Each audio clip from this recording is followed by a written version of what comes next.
क्या तुमने कभी ये चीज़ नोटिस करी है कि जब तुम कभी कुछ बोलने जाते हो तो तुम्हारे आसपास के जो लोग हैं ना वो धीरे धीरे अपना फ़ोन निकालने लगते हैं या उनकी नज़र उधर उधर भटकने लगती है? इसलिए नहीं क्योंकि वो बिजी हैं, इसलिए क्योंकि तुम्हारी जो आवाज़ है ना उनके लिए वो एक बैकग्राउंड नॉइज़ के लिए काम करती है।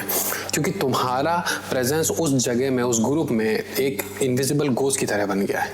अब सुन लो मेरी बात, तुम्हारी कोई गलती नहीं है इसमें, पर जो तुम्हारा प्रेजेंस है ना वो लोगों को सिग्नल दे रहा है कि you can ignore me and this is the easiest thing that you can do, और लोग तुमको वही कर रहे हैं। पर आज मैं तुमको 3 चीजें ऐसे बताने चाहूंगा जो तुमको इस प्रॉब्लम से निकालेंगी और लोग तुम्हारी बात को तवज्जो देंगे।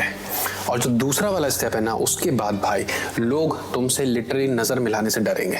तो आगे बढ़ते हैं। साइकोलॉजी में एक टर्म है, उसको कहते हैं परसीव्ड अथॉरिटी, जिसमें दुनिया ये नहीं देखती कि क्या कहा जा रहा है, दुनिया ये देखती है कि उसको कौन बोल रहा है। दैट मीन्स तुम्हारी आवाज में और तुम्हारी बॉडी लैंग्वेज में एक वेट होना चाहिए। अगर तुम्हारी आवाज में या बॉडी लैंग्वेज में वेट नहीं है तो तुम्हारी रियलिटी दुनिया के आगे एक मजाक बन के रह जाएगी।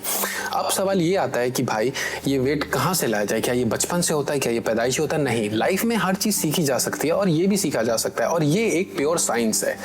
और ये स्टार्ट होता है सबसे पहले आपके वोकल से।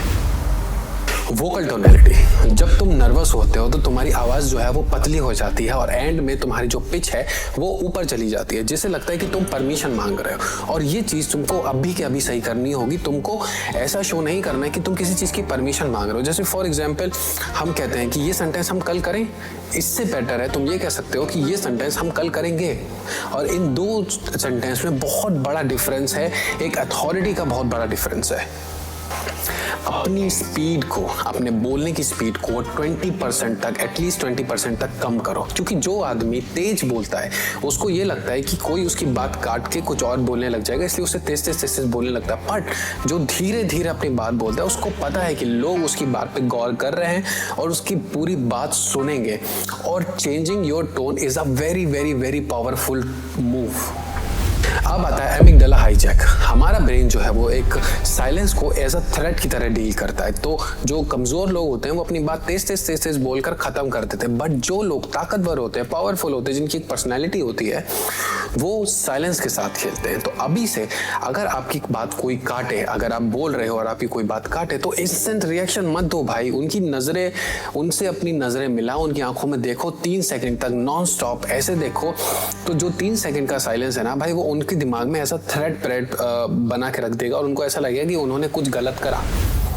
और यहीं से लोग तुम्हारे बारे में अपना परसेप्शन चेंज करना चालू कर देंगे। तो रिएक्शन मत दो, चीज़ों के ऊपर सही तरीके से उसको डील करना चालू करो। अब आता है हमारे पास द कंट्रोल्ड स्कैरसिटी। 99% लोग यहाँ पर आके फेल हो जाते हैं क्योंकि वो एक बहुत बेसिक सी बात नहीं समझते। दुनिया में जो भी चीज़ सबसे इजीली हर जगह अवेलेबल है ना, तो उसकी वैल्यू 0 हो चुकी है। क्यों? क्योंकि वो ऑलरेडी हर जगह अवेलेबल है। और यही चीज़ आपको अपने ऊपर इम्प्लीमेंट करनी है, क्योंकि तुम हर बार हर मैसेज का तुरंत नोटिफिकेशन आते ही तुम रिप्लाई कर देते हो, हर पार्टी में चले जाते हो, हर ऊल जलूल बात का तुम एक बहुत बड़ा एक्सप्लेनेशन देते हो, कोई कहीं चलने को बोले तुम सबसे पहले रेडी होते हो, तुम लोगों की हाँ में हाँ मिला के हमेशा चल रहे हो। दैट मीन्स तुम हर जगह ऑलरेडी अवेलेबल हो। और ये चीज़ जो तुम्हारा पावर है ना, वो धीरे धीरे लोगों के दिमाग में कम कर रहा है, क्योंकि उनको दिमाग के कोने में कहीं ना कहीं ये बात पता है कि तुम तो आ ही जाओगे। अगर मुझे कहीं जाना है और मैं तुमसे पूछूं तो I will have this in mind कि तुम आओगे ही आओगे। तो हो सकता है कि मैं कभी कभी तुमसे पूछना ही बंद कर दूं। तो यहाँ पर तुमको स्कैरसिटी बनानी है, अपनी खुद की स्कैरसिटी बनानी है लोगों की लाइफ में, ताकि उनको तुम्हारी वैल्यू पसंद आए। और ये करना बहुत ज़रूरी है, क्योंकि अगर तुम हर जगह अवेलेबल हो गए भाई, तो you are leaking your own power. Do it from today. Stop going everywhere. Stop giving long answers to everyone. अगर कभी भी कुछ भी ऐसा होता है तो भाई say no।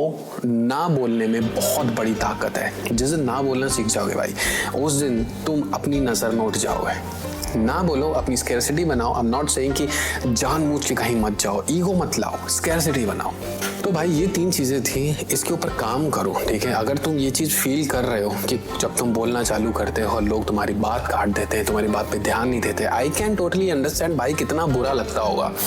बट अगर तुमको बुरा लग रहा है ना, तो उसके जिम्मेदार तुम हो, इसको सही करने के जिम्मेदार एक्चुअली में तुम हो, और इसको सही करना is not a big deal. अगर तुम ये 3 चीज़ें जो मैंने अभी तुमको बताई है उसको तुम फॉलो करो, अपनी डेली हैबिट्स में लाओ, तो भाई ऑटोमेटिकली ये चीज़ तुम्हारी लाइफ को बदल के रख देगी। तुम्हारा जो तुमको लेके जो लोगों का परसेप्शन है वो ऑटोमेटिकली बदल जाएगा भाई। और इसको धीरे धीरे करना चालू करो, क्योंकि हर चीज़ का कुछ ना कुछ सोल्यूशन होता है और इस चीज़ का ये सोल्यूशन है।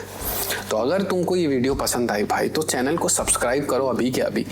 और अगर तुमने कभी नोट करा या तुम्हारे साथ हो रहा है भाई, तो start doing at least these 3 steps. और मैं बहुत सारी वीडियोस ऐसी लेकर आऊँगा जो सेल्फ हेल्प के लिए बहुत काम आएगी। ये वीडियो अपने दोस्तों को भेजो, सेव करके रखो, जब मन हो तब देखो, और मेरे चैनल को सब्सक्राइब करो। सी यू अंटिल नेक्स्ट वन।